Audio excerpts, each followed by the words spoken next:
ഈ ഐക്യം എന്ന് പറഞ്ഞാല് എല്ലാ ആളുകളും, എല്ലാ ആശയക്കാരും, എല്ലാവരും അവരുടെ ആശയത്തിലായിട്ട് എല്ലാ വിഷയത്തിലും ഐക്യാക്കുക എന്നല്ല. അങ്ങനെ നമ്മളെ നാട്ടിൽ പൊതുവെ ഒരു തെറ്റിദ്ധാരണ വന്നിട്ടുണ്ട്. വിഷയത്തിന്റെ അടിസ്ഥാനപ്പെടുത്തിയിട്ടും വിശ്വാസത്തിന്റെയും കർമ്മത്തിന്റെയും പെരുമാറ്റത്തിന്റെയും അടിസ്ഥാനപ്പെടുത്തിയിട്ടാണ് ഐക്യണ്ടാകുക.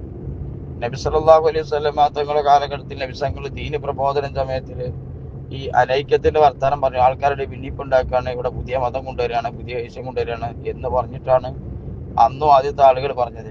അപ്പൊ ഇവിടെ ഐക്യം എന്ന് പറയുന്നത് എല്ലാ വിഷയത്തിലും എല്ലാത്തിലും ഐക്യാകുന്നില്ല.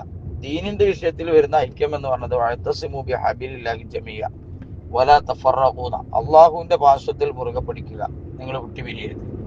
അപ്പൊ ഐക്യം ഉണ്ടാകാനുള്ള മാർഗം എല്ലാവരും അള്ളാഹുവിന്റെ പാർശ്വത്തിലേക്ക് മുറുകെ പിടിക്കാന്നാണ്. അള്ളാഹുവിന്റെ പാർശ്വത്തിലേക്ക് വരാതെ ഐക്യം ഉണ്ടാകണം എന്ന് പറഞ്ഞാൽ നവല അവിടെ നിന്നോട്ടെ വെലുപടി നിന്നോട്ടെ നമ്മൾ ഐക്യം എന്നാണ്. അങ്ങനെ ഒരു ഐക്യമില്ല.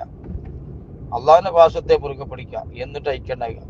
ഇന്ത്യ രാജ്യക്കാരനാകുമ്പോൾ ഇന്ത്യ രാജ്യത്തിന്റെ വിഷയത്തിൽ ഐക്യാവും. ഇന്ത്യ രാജ്യത്തിന്റെ ഒരു വിഷയം വരുമ്പോൾ നമ്മൾ ഇന്ത്യക്കാരെല്ലാവരും ഒന്നാകണം. അത് കഴിഞ്ഞിട്ട് പിന്നെ മതത്തിന്റെ പേരിലാക്കുമ്പോൾ മുസ്ലിങ്ങൾ അതൊരു ഐക്യം ഉണ്ടാവും, സുന്നികളുടെ ഐക്യം ഉണ്ടാവും. ഇതുപോലെ ഓരോ വിഷയത്തിലും മുറുകെ പിടിക്കുമ്പോൾ ആ വിഷയത്തിൽ ഐക്യം ഉണ്ടാവും. അതിൽ ആരാ ഭിന്നിപ്പുണ്ടാക്കണം? അവർ ഭിന്നിപ്പുണ്ടാക്കുന്നില്ല. ഇവിടെ സമസ്ത കേരള ജമിയത്തുൽ ഉലമ എന്ന് പറയുന്നത് കേരളത്തിലെ ആധികാരികമായ സുന്നി പ്രസ്ഥാനമാണ്. അതിന്റെ തീരുമാനങ്ങൾ, മുഷാവറയുടെ തീരുമാനങ്ങൾ അംഗീകരിക്കുമ്പോൾ അതിൽ ഐക്യം ഉണ്ടാവും. അപ്പൊ അതിൽ നിന്ന് കുറെ ആളുകൾ തെറ്റിപ്പോയില്ലേ? സംസ്ഥാനക്കാർ തെറ്റിപ്പോയി, AP-ക്കാർ തെറ്റിപ്പോയിട്ടുണ്ട്. ഇപ്പോ ചില ആളുകൾ സമസ്തയുടെ തീരുമാനം അംഗീകരിക്കാതെ ഒരു തെറ്റിപ്പോയിട്ടൊന്നുമില്ല, സമസ്ത എന്ന് പറഞ്ഞെടുക്കുന്നുണ്ട്, എന്നാൽ സമസ്തയുടെ തീരുമാനം അംഗീകരിക്കുന്നില്ല. ഒരു തെറ്റാനുള്ള ഒരു പണി അവരെടുത്തോണ്ടിരിക്കുന്നുണ്ട്. അപ്പൊ അവരൊക്കെ എല്ലാരും കൂട്ടി പിടിച്ചിട്ട് ഐക്യമാണോ, അവരെന്ത് പറഞ്ഞാലും വേണ്ടി നമ്മൾ അംഗീകരിക്കണം എന്ന് പറഞ്ഞിട്ട് കീരിയായിട്ടും പാമ്പായിട്ടും നിന്നോട്ട് ഐക്യമാണെന്നാണ് അങ്ങനെ നടക്കുക.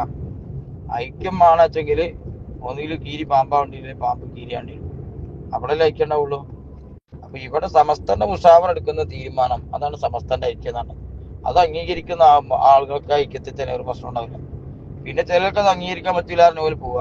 അപ്പൊ മറ്റവരും ഉണ്ടാണ്ടെങ്കിൽ എന്ന് കൊടുക്കുക, കാരണം ഐക്യം തകരുമെന്ന് അറിയാം. ഇങ്ങനെ ആയാൽ ലോകത്തെ എല്ലാ നിലപാടുകളും തകരൂലേ?